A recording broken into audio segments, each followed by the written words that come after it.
When it looks to international cricket, the next big series is most certainly between Australia and India. It's going to be a 4-match test series taking place in India.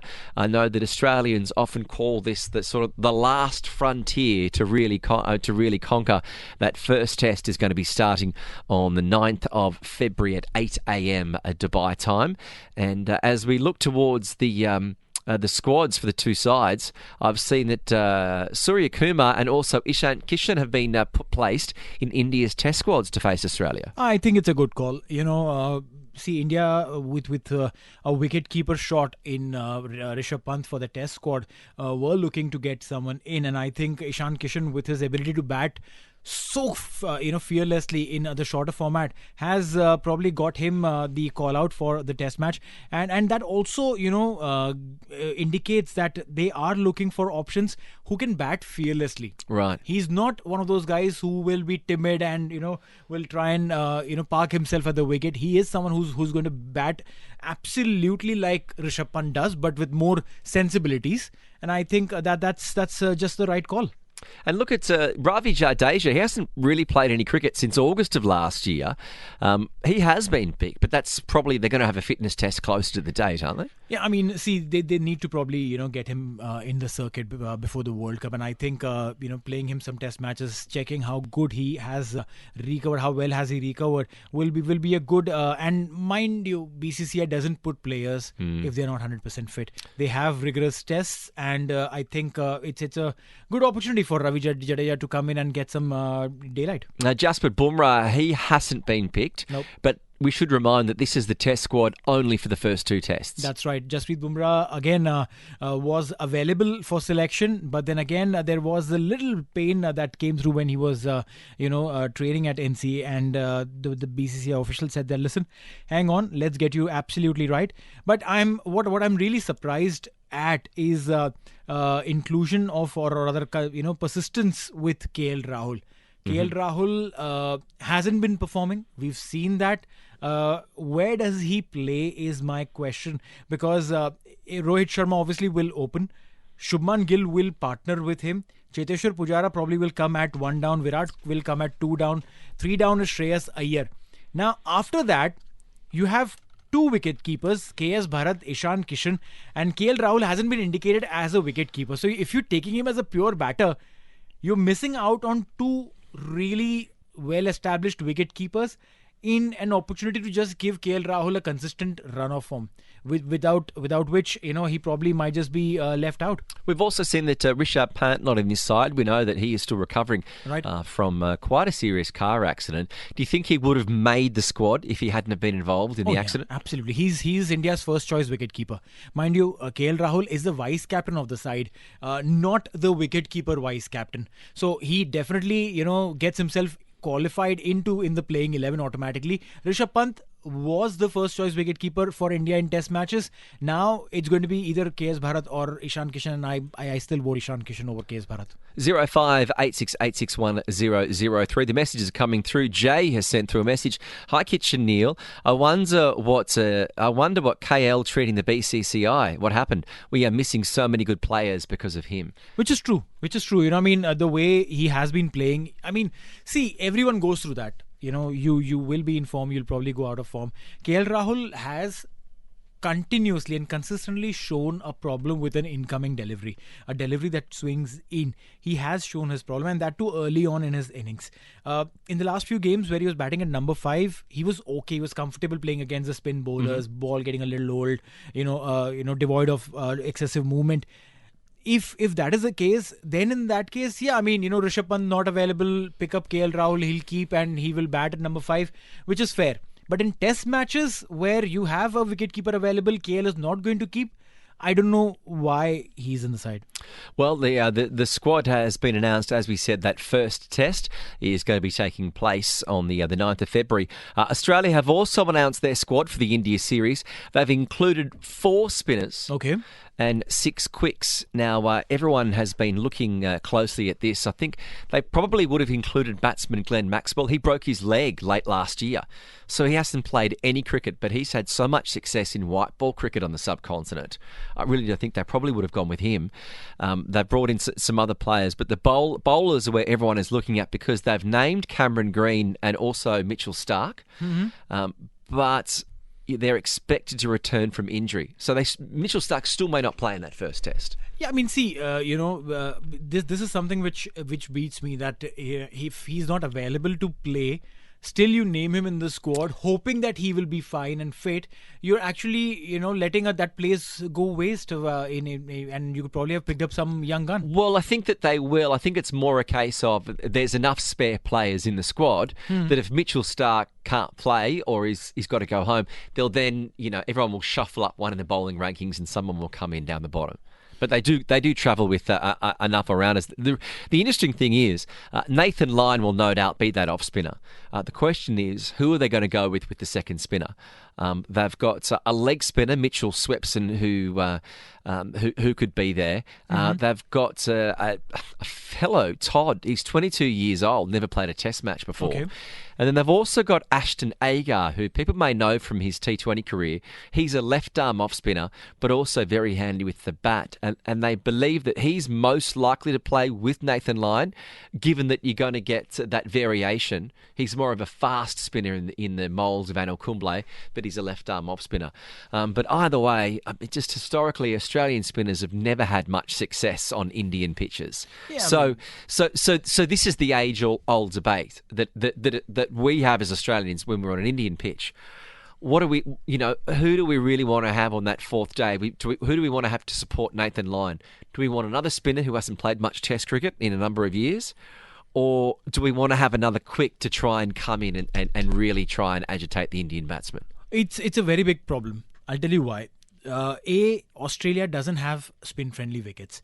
So how do you create world-beating spinners? Yes, there was a Shane Warne, nothing to take away from that. But even he didn't perform that well in India. Exactly, because when you come onto the Indian surfaces playing against Indians who literally play spin from the very first day you go out on the field. Because as a cricketer, I was a batter, and when I was thrown the ball, I didn't start bowling seam up. I started bowling off break. Yeah, because off break bowling is probably the most easiest form of bowling, right?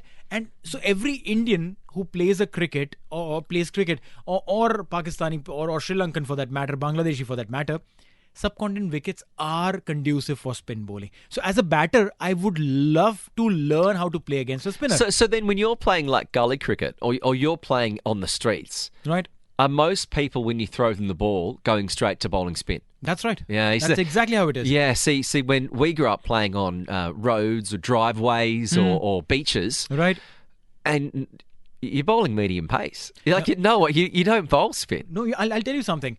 That's why you will see a lot of even average cricketers or probably even gully cricketers. You throw them the ball, the first thing they will do is they'll snap the finger and throw the ball at you. They know exactly what to do. Right? That's instinctive. Why? Because the ball grips, turns, and that makes it difficult. The fast ball comes in nice and straight and you can whack it. Because the Australian culture is you get a tennis ball and we put tape on one side. Right. No. And then you bowl that and then you bowl it so it swings. So tape ball cricket is very popular in Pakistan. Okay, most of the fast bowlers that you see that have come up in Pakistan in the last few years, and in fact even before that, they've all been tape ball players. Okay, they have this very whippy action because in tape ball, the quicker your arm moves, the more swing you can generate of the ball. Right. It's got nothing to do with aerodynamics of the leather ball with one side of the leather being shiny. Nothing. Tape ball, it's tape, bang. But in India, there's no tape ball culture. In India, we start playing with the MRI rubber ball. Okay, it's a proper. There's no cloth surface on it. Yeah. We start with that. If you have enough money, then you buy a tennis ball and play cricket with that. Again, that grips the surface and slows down after it comes onto you. And then, if you're playing professional cricket, you start playing leather ball cricket at probably at 8 years of your age, right? Now, irrespective of wherever you're playing, the surface still is the same, which is conducive to spin. And that's why the batters that India produces are terrific when it comes to playing against spin. Yeah, so we're going to have to see what actually happens. Australia does have an assistant coach in Daniel Vittori. Oh, yeah.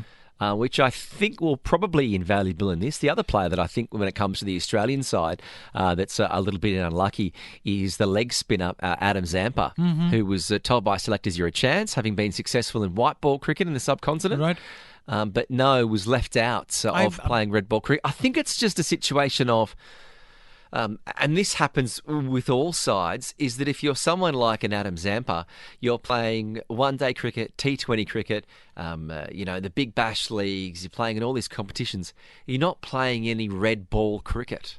And I think that you're not showing the selectors, yes, I can bowl 30 overs on the final day and get a team out. I agree with you.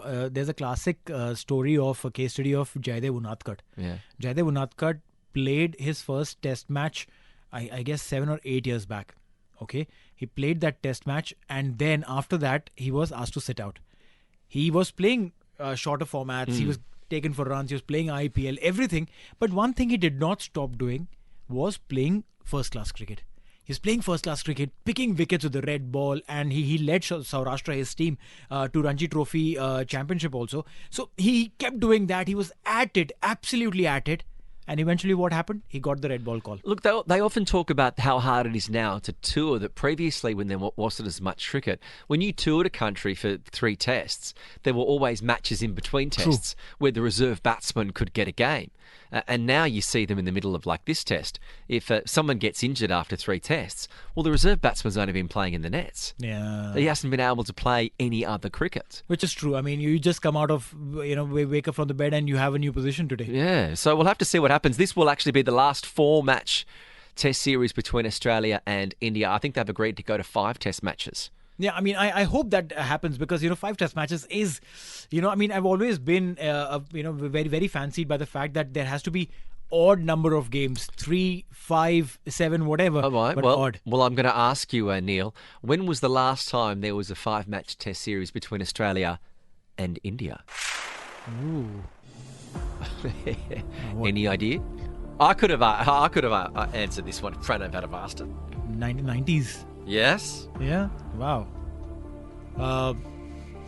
96, 97. No. I know that because I was at it. It was 91-92. Oh, okay. And it was the first series where you got to see Shane Warne and Sachin Tendulkar play against each other. And India had that legendary side. Had Kapil Dev still would have been playing, I think. I think so, yeah. You would have had Mohammad Azhar, Azharuddin and Ravi Shastri, Javgal Srinath. Right. The good old blokes, iconic Indian side. Yeah. True. I mean, see, it's been like, 30 years to that now.